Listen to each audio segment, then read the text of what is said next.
Hi hello வணக்கம். இன்றைக்கி நாம் பார்க்க போகிறது ஒரு சிம்பிளான ரொம்ப சிம்பிளான ஒரு சட்னி தான் பார்க்க போகிறோம்.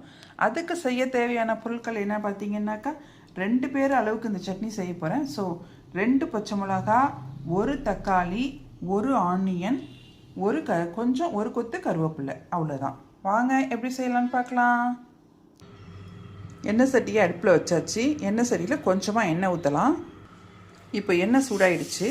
ஃபஸ்ட்டு கொஞ்சம் போல் கடுகு போட்டு நம்ம எடுத்துக்கலாம். கடுகு பொரியட்டும். இப்போ கடுகு நல்லா பொரியுது. கருவேப்பிலையை போட்டுக்கலாம்.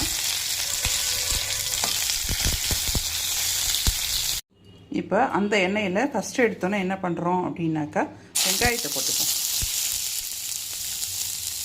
வெங்காயம் போட்டு வெங்காயம் கொஞ்சம் வதங்கட்டும்.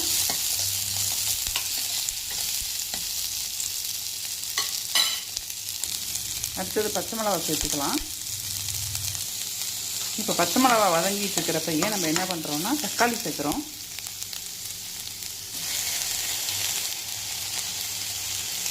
தக்காளியும் கொஞ்சம் வதங்கட்டும். இப்போ இந்த சட்னிக்கு தேவையான உப்பை சேர்த்துருவோம். இது வதங்கிறதுக்குமே ஈஸியாக இருக்கும்.